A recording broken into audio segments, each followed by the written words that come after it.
मैंने कहीं पढ़ा था कि बच्चे, आप उनको जो बोलते हो वो नहीं समझते, बट आप जो करते हो वो सीखते हैं। तो कुछ चीजें अगर हम में नहीं है तो वो अपने बच्चों में कैसे लेके आए। For example there is one thing कि कितनी भी स्ट्रॉन्ग आ जाए, but you have to be calm. एक आपका भी सेशन था, that there was a painting, there was a storm and but the person was very calm. So if I get very anxious very easily, so मैं कैसे सिखाऊं कि you have to be काम, या कुछ भी जो भी एक लाइफ स्किल्स होती है, वो अगर हमें भी नहीं है कुछ, तो वो हम कैसे सिखाएं। अगर एक्चुअल में आप उसको कह रहे हो डोंट बी एंशियस और आप खुद एंशियस हो, तो पहले अपनी एंजाइटी को ओवरकम करो, फिर उसको बोलो। नहीं तो उसको क्लियर बोल दो जो सच है। अगर बच्चों को कुछ सिखाना ही है ना, तो सच बोलना सिखाओ, सच सुनना सिखाओ। That is more important than any skill और any habit for that matter. कि उनको सच बोलने की आदत पड़े और सच बोलने पर उनको एप्रिसिएशन मिले, और हम भी सच बोले, ये बहुत जरूरी है। मतलब इमीडिएटली अगर आपसे भी कोई गलती हो गई, जैसे आप उसको कुछ सिखा रहे हो और आपने खुद ने वो गलत काम कर दिया या आपके हस्बैंड ने कर दिया, तो इमीडिएटली आप लोगों को उसको सॉरी बोलना चाहिए कायदे से। जैसे मेरी बेटी मेरे को टोकती है, मैं अपने फ्रेंड्स के साथ में जब फोन पे बात करता हूं तो एक आध वर्ड कोई ऐसा मुंह से निकल जाता है तो इमीडिएटली उसकी आवाज आ जाती है पीछे से, पापा। तो मैं कहता हूं अच्छा सॉरी सॉरी सॉरी। कहने का मतलब है कि जो भी आप करते हो उसी से वो सीखते हैं बच्चे, इसमें कोई डाउट नहीं है।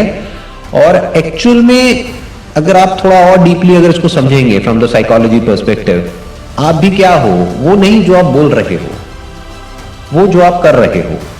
कोई भी इंसान बोलता कुछ और है, एक्चुअल में होता कुछ और है। तो कोशिश करो कि अपने आप को जो आप कर रहे हो उस लेवल पे चेंज करो, और नहीं कर रहे तो एक्सेप्ट करो इस बात को, और अपने बच्चे को बताओ कि बेटे मैं तो नहीं कर पाई अपनी इस प्रॉब्लम को ओवरकम। हो सकता है तुम भी ना कर पाओ, बट हो सकता है तुम कर जाओ। डोंट टेल हर कि ये सही है ये गलत है। फॉर एग्जाम्पल स्मोकिंग है, तो आप अपने पर्सपेक्टिव से कहेंगे तो आप क्या सिखाएंगे बच्चे को? अरे बहुत बुरी चीज होती है, कभी हाथ भी मत लगाना, ये मत करना, वो मत करना, ये हो जाता है वो हो जाता है। ये सब बोलने की क्या जरूरत है? उसको बताओ देखो इसके कुछ बेनिफिट्स भी हैं और कुछ नुकसान भी हैं। तुम्हारी मर्जी, तुम्हें पीना है पियो, नहीं पीना मत पियो। उन पे छोड़ो ना, तभी तो वो सोचेंगे, तभी तो उनका माइंड डेवलप होगा। हमारी स्पेशली इंडियन पेरेंट्स की प्रॉब्लम क्या होती है, ये हमारे नस नस में दौड़ रहा है कि हम बेसिकली एक अथॉरिटी की तरह एक्ट करते हैं अपने बच्चों के ऊपर। वी टेल देम ये करो ये मत करो, ऐसे सोचो ऐसे मत सोचो, ये सही है ये गलत है, जबकि हमने खुद ने फिगर आउट नहीं किया है। आइडियली क्या करना चाहिए? Let them ask and question anything and everything. जैसे एक हमारे घरों में डायलॉग बहुत चलता है इंडिया में कि भाई बड़ों के आगे ना बहस नहीं करते, बड़ों से सवाल नहीं पूछते, बड़ों को पलट करके जवाब नहीं देते। तो अगर कभी ऐसा कुछ आपके मुंह से निकल जाए तो बी अवेयर कि इमीडिएटली ये बात बोलो उस बच्चे को कि ऐसा कुछ नहीं है, बड़ा छोटा क्या होता है।